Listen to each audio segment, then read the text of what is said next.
Tagad ķeramies pie nākošā. Bet man tiešām gribas. Un es nesaprotu, kur tas alkohols ir. Viņam pilnīgi nav.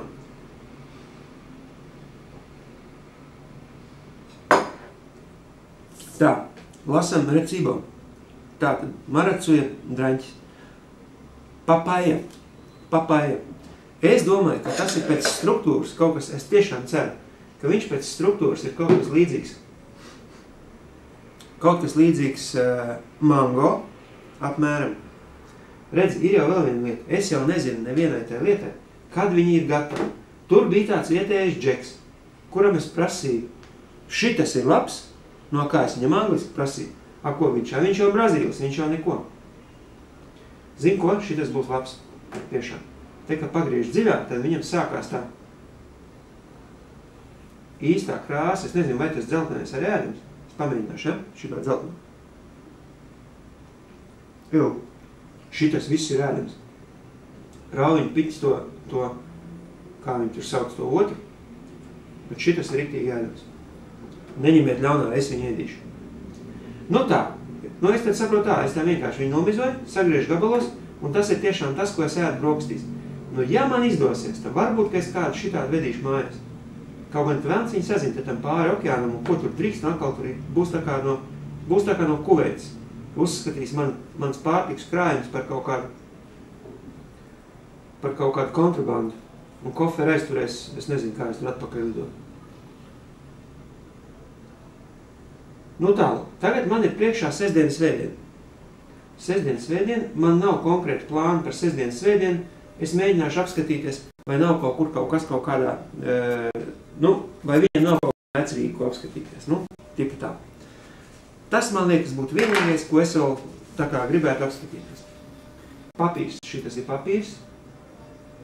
Zilā miskastē. Pārgriežam šito joku uz pusēm. Un pastāstīs, kas tur ir.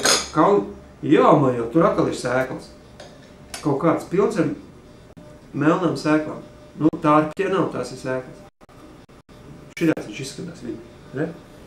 Viss vienās mazās melnās sēklas. Es biju baigi gudrais džeks, es paņēmu karotu.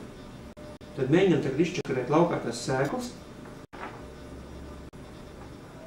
Bet tā miza viņam, tā miesa ir baigi labā. Izčakarēt. Jā, šitas ir tas, ko es ēdu brokastīs. Mīlīši, šitas ir tiešām labs. Tā, es to otru tīrīšu, pēc tam šito es nokodīšu.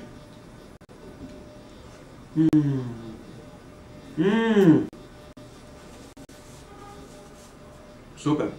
Un šitā ir lieta. Šitie būs jāved mani. Tā. Tas nav baigi interesanti skatīties, kā cita ēda. Tāpēc es domāju, ka pat varētu šito lietu pārtraukt. Tā es varbūt vēl kaut ko izdomāšu, ko es jums te varu parādīt. Vēl viena ļoti svarīga lieta, ko es aizmirsu izstāstīt. Pirmoreiz mūžā, viesnīcā, es atdevu savus caurās zeķus un apeņus veļas mazgātavā. Tas man tā baigi veikli neizdevās, ar pirmo dienu neizdevās, bet otrajā dienā man jau izdevās, un trešās dienas vakarā es jau dabēju atpakaļ. Līdz tam laikam šitas jau man ir tīrais krekls, šis krekls ir piedzīvojis, es nezinu, kā bija ģita laikā, bet šitas krekls ir piedzīvojis savā mūžā iespējams pirmo gludināšanu. Tāpēc, ka man atnesa visas drēbes, man liekas, ka pats zeķis atnesa atpakaļ izgludināts. Tas gan maksāja nenormālu naudu, tas ir pilnīgi skaidrs. Tur maksāja, es neapskatījos, cik tur kopā, bet es esmu ilgāk par nedēļu komandējumā, man pienākās veļas mazgāšana. Tā. Tad tagad taisam pauzi uz kādu brīdi, un ja būs vēl kāda laba ideja, tad es kaut ko vēl atkal piemūlēšu klāt, ja? Ko? Pa Andriem. Jau ir 4 pāri uji, ko es ilgi mūlu. Par Andriem. Čau!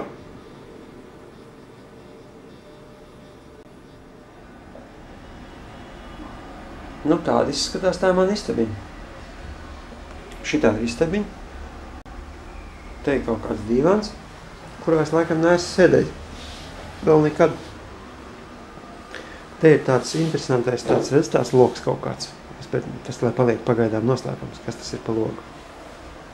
Aizskari, un tas skats aiz loga naktī jau ir baigi forši. Labā lieta ir tā, kur apakšā. Kristmas nāk virsū, grūti saprast, ko tas vispār viņam nozīmē. Galā viņam tagad sākās, viņam ir pavasars un kā visādi. Nu, tad tā kaut kā tā. Nav nekādas baigās iluminācijas, gaismas un kaut kas tāds vismaz šajā stūrī, kurā es dzīvoju, ja? Nu, tur kaut kāds vēršāks stūrīs. Vakarā viņi drusku mēdz dzīvot. Šovakar ir jocīgi tas, ka apakšā tās strūkokas, tur tāds, tie zilie kvadrāti, kas tur tāds zilgums, tās ir izslēgtas. Parasti viņas strādā diezgan ilgi, vai nu piekdienas vakars vai kā, es nezinu. Un ir baigais troksnis no viņiem patiesībā. Nu, labi, un iela apakšā nav jau nekāda maģistrāla un nekas, bet cilvēku te ir daudz, cilvēku te ir ļoti daudz. San Paulo ir 20 miljoni iedzīvotāji, tas ir 10 Latvijas dzīvo vienā pilsētā. Nu jā, labi, aiziet, nāc apakaļ. Nu redz, tad atkal ir tas būs vēlāk, tas noslēpums, tas tāds kaut kāds rāms. Nu redz, pie sienas, es nezinu, zebra, piemēram, vai kas vēl tas varētu būt, ja? Tās bija tās durvis, pa kurām mēs tikko ienācām. Nu, te ir mana virtuvīte. Virtuvīte ir baigi nosacīta. Ir tikai tējas un kafijas krūzes, šķīstošā tēja kafija, kas ir pa brīvu, atvainojiet, šķīstošā kafija, tēja šajā viesnīcā, melnā tēja, acīm redzot, es esmu lielais pļēgurs, laikam esmu visu melno tēju izdzēris. Nu, es izdzēru kādas 5 krūzītes. Apakšā restorānā nav, istabas numuriņā, arī pēc tam, kad es paprasīju nav, un arī brokastīs, kad es paprasīju, tad man teica, ka nav, un tā arī viņa nav parādīsies 4 vai 5 dienu laikā. Nu, lūk, tad guļamistaba. Nu, ticiet vai neticiet, es šeit pavadu katru nakti. Tas tiešām tā ir. Un tur laikam kaut kāds tur San Paulo siluets virs galvas man ir, ko es nekad neredzu. Tagad pirmo reizi, kā vai ieraudzīju, ja? Tad ir tādas foršās mazās intīmās lampiņas tādas, un tās lampiņas dod baigi foršo gaismu. Es jau varētu mēģināt ieslēgt. Un tad tā, apmēram tā var redzēt, kā tas izskatās. Bet man ļoti patika, jo viņi tā spīd, un tad, kad izslēdz pārējo gaismu, viņi to gaismiņu uzspīd augšā tur uz griestiem, un tāds baigi forši pie vienas šitādas lampiņas vakarā skatīties, kā jūs domājat, ko? Futbolu. Tad pilnīgi pietiek. Nu, re. Un, bardaks, kaut kur viņam ir jābūt, tur netīrās apens, augšiem viss tā kā nākās, ja? Seifs, tur neko neliek. Bet pie seifa durvīm ir noliktas baseina brilles, šīs te baseina brilles un ausu aizbāžamie, tāpēc, ka patiesībā šeit ir baseins, apmēram 20 metri. Es nezinu, vai man izdosies to uzfilmēt, tas man nav īsti skaidrs. Nu, re. Tātad šī ir mana guļamistaba. Un tas sarkanais, rūtēnais, jūs jau varbūt neredzēt, bet virs kofera tas ir izgludinātais krekls. Par šo kreklu man vajadzētu pastāstīt kaut ko vairāk. Es viņu izvilkšu ārā, uzkabināšu kaut kur te uz San Paulo silueta, te, piemēram, šitā te. Mani mīļie radiņi, man ir 51 gadiņi.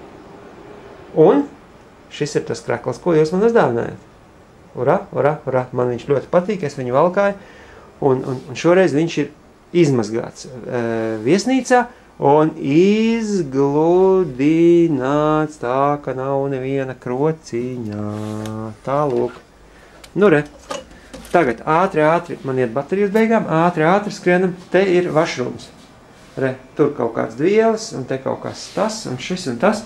Te ir foršie šampuņi, man jau patīk, un spogulis, kurā tur pumpas var spaidīt, to es neesmu vēl sācis. Nu, re, un tā, un toalete. Toalete, mīliši, šitas ir joks. Skatieties uz toaleti. Tie visi amerikāņi jau, protams, ka zina, bet kā tas tagad te notiek? Pieņemsim, ka tur ir kaka. Es nospiedu ūdenis, redzi, un tur tā šļakstās, un kas tagad beigās notiek? Šļorks, viss ūdenis pazūd, ar visu kaku, ja tur tāda būtu bijusi, un pietek atkal pa jaunu. Ot šitas ir tā saucamais amerikāņu pocmīši. Nav nekāda joka. Vēl, ja jūs pamanījāt, tad ūdens griezās un virpoja uz pretējo pusi, jo es esmu ekvatoram tamajā pusē, nevis jūsamajā pusē. Tālūk. Labi, tas nebija īsumā viss. Uzredzītī var jau būt, ka būs vēl kaut kas, vēl jau būs, bet man ir baigi sūdīgs internets, man ir grūti ielikt. Gan jau sestdien, svētdien es kaut ko saražošu. Čau!